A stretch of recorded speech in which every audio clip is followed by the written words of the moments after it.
Hello guys, આજે આપણે બનાવશું માવાવાળી ખીર. ખીર તો તમે ખૂબ ખાધી છે, પણ આ રીતે માવા નાખીને ખીર બનાવશો તો ખૂબ જ ટેસ્ટી એવી લાગશે. તો એક તપેલું આપણે લીધેલું છે, તેમાં થોડું પાણી એડ કરીશું.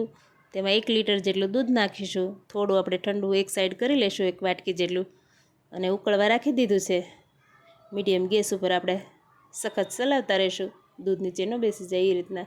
જો તમે ચોખા જોઈ શકો છો, ચોખા ધોઈને રાખી દીધા છે. તમે જેમ કણકી હોય એમ ખૂબ જ ટેસ્ટી ખીર થાય છે, ઘટ થાય છે. કટકા પણ લઈ શકો છો. આ રીતના આપણે ધોઈને રાખી દીધા હતા, તે ચોખા આપણે એડ કરી દીધા છે. 10 મિનિટ પલાળી રાખ્યા હતા. ત્યાર પછી આપણે એક પેન લીધું છે, તેમાં 2 થી 3 ચમચી ઘી નાખ્યું છે. એમાં કાજુ બદામ જે આપણે કટ કરેલા છે તે એડ કરેલા છે. તે થોડા કલર ચેન્જ થઈ જાય ત્યાં સુધી ચલાવતા રહીશું. ત્યાર પછી આપણે ગેસ ઓફ કરી દઈશું અને એમાં કિસમિસ નાખશું. ગેસ બંધ કરીને કિસમિસ નાખશું એટલે સરસ એવી ફૂલી જશે દાણા. ત્યાર પછી આપણે એક વાસણમાં સાઈડમાં કરી લઈશું. જો આપણે ઠંડુ દૂધ રાખેલું છે તે તપેલીમાં આપણે એક તપેલીમાં એડ કરીશું. તેમાં મિલ્ક પાવડર નાખેલો છે 1 વાટકી. બધું સારી રીતે મિક્સ કરી લઈશું. જે ઘીવાળું પેન છે તેમાં જ એડ કરી દઈશું અને ધીમા ગેસે, મીડિયમ ગેસે આપણે સખત ચલાવતા રહીશું. આપણે અત્યારે આ માવો બનાવી રહ્યા છીએ. તમે જોઈ શકો છો, થોડી જ વારમાં આપણે માવો રેડી થઈ જશે. તમે બજારેથી પણ લાવીને નાખી શકો છો. આપણે અત્યારે ઘરે બનાવીને નાખેલો છે. આ રીતના સખત ચલાવશું એટલે માવો 10 જ મિનિટમાં રેડી ઘટ થઈ જશે. અને થોડું ઘી નાખશું એટલે સરસ શાઇનિંગ આપે માવો આપણો. એ રીતના હલાવતા રહેશું અને માવો રેડી થઈ ગયો છે. તમે જોઈ શકો છો, એકદમ ઘટ થઈ ગયું છે. માવો રેડી થાય તો એક સાઈડ વાસણમાં કાઢીને રાખી દઈશું.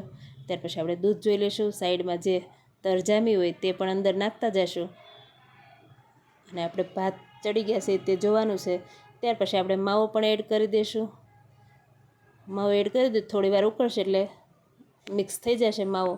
અને 1 વાટકી ખાંડ નાખેલી છે. તમે સ્વાદ મુજબ તમે જેવું ગળું ખાતા હોય એ રીતના નાખી શકો છો. જે ડ્રાયફ્રૂટ આપણે તળ્યા હતા તે થોડા એડ કરેલા છે, થોડા ગાર્નિશિંગ માટે રાખેલા છે સાઈડમાં. આ રીતના આપણી ખીર એકદમ ઘટ થાય 10 મિનિટ ઉકાળશું. તમે જોઈ શકો છો કેટલી એકદમ ઘટ આપણી ખીર માવાવાળી રેડી થઈ ગઈ છે. તો તેને સર્વ કરીશું.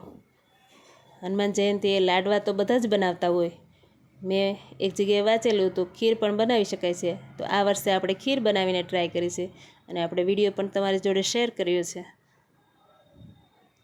માવાવાળી ખીર કેવી સરસ રેડી કરી છે. ઉપરથી ઘી થોડુંક સર્વિંગ ઉપર નાખીશું. ખૂબ જ ટેસ્ટી લાગે છે ઘી નાખવાથી ખીર.